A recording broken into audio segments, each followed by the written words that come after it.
Good morning, Mayam. Assam ki election loire. Assam da anuwa cabinet minister form taure. Assam da hanagi chief minister Dr. Hemanta Biswa Sarma amuka anuwa chief minister oire. Aduga Assam da leba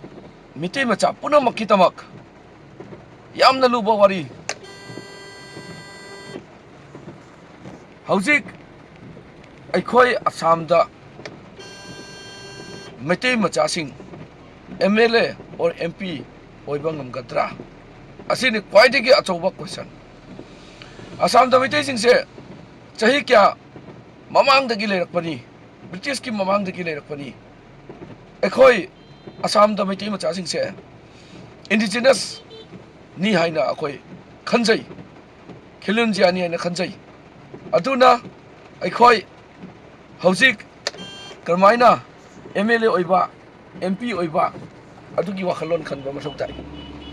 वे अमगक उरे Assam accord के clause 6 की मतुंगिना अखोइगी right खरा अखोइगी safeguard ओइना बेतमक right खरा पीरी Assam accord की clause 6 की मतुंगिना खिलुनजिया असम दा लेबा खिलुनजिया कांबु सिंगी याम अचौबा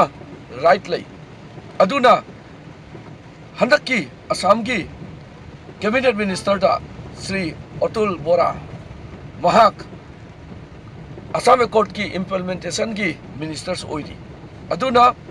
अखोई असम दा लेबा मिटी मचा पुनमक ऑर्गेनाइजेशन पुनमक पुल्लगा क्लॉज 6 की मतंगदा अखोई मिटी सिंसिसु क्लॉज 6 की मखादा चलनबियु हैना दाबी अचौबा मथौ ताई असिगा असम की मिटी मचासिंग पुनमक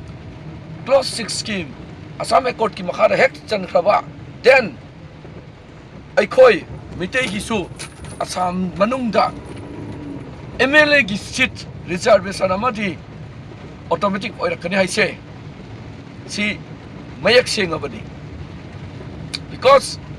अखोई असम दा मिटी सिंसे चाही चा मयाम दगी लेरकपनी अमसुंग अहोम की निंगथौगा यामना अचौबा यामना तत्नाबा यादबा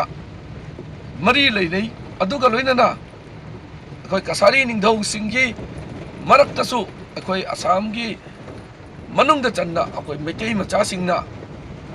यामना अचौबा थौदांग अमसु लौखी अदुना अखोई असम एकॉर्ड की क्लॉज 6 की मखादा मिटी मचासिंग से लोइना चनबतारदी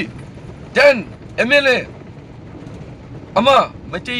एनी हाउ सीट रिजर्वेशन ओइरकनी आई ओक्रम लखीकांताना